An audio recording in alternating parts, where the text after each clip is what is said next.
San, mau kemana kau, San? Mau ke depan, ada Pagate. Ada perlu dikit. Ada perlu apa San sama Pagate? Mau suruh bayar PDA ini, sudah rusak. Rusak kenapa emang, San? Kau pergilah sini dulu, duduk sama kami. Iya, Bang.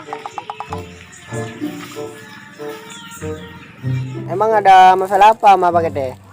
Begini, Bang. Ah, Tadi aku beli HP. Disuruh foto sama Pagate. terus kau fotoin? Ya, disuruh cuci pulang. Terus aku pulang ke rumah, cuci terus. Pakai sabun. HP aku cuci. Nggak dikeluar fotonya. Dan disuruh cuci foto.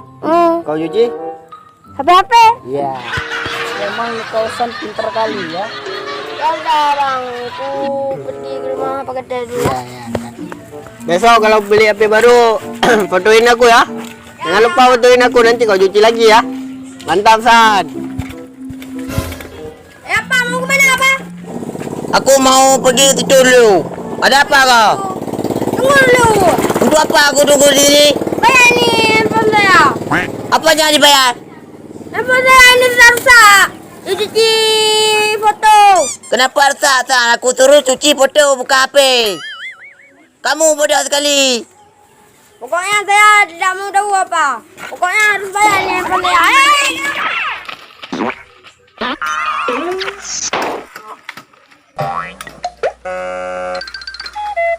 Kenapa lagi kau orang sok pada main kejar-kejaran? Nggak tahu aku.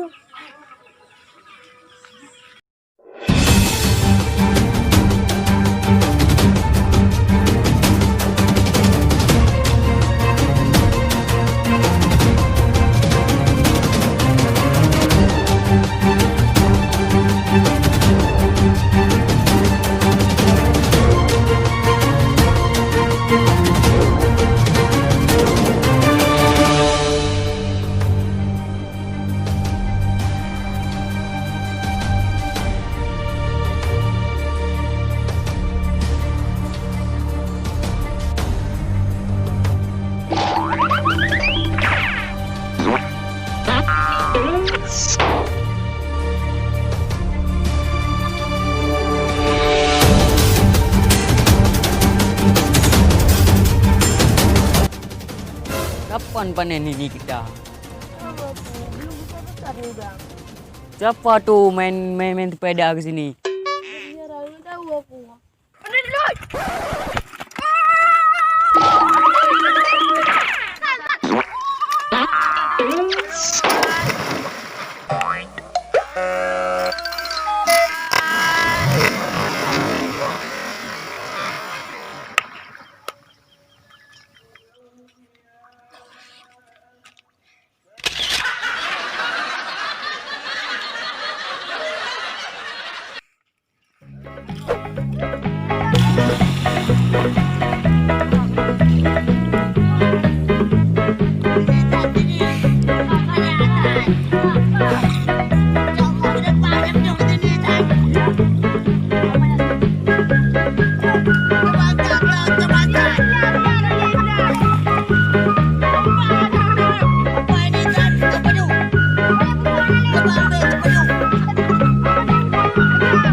Alhamdulillah hari ini nggak ada apa-apa, kami sedih ya guys.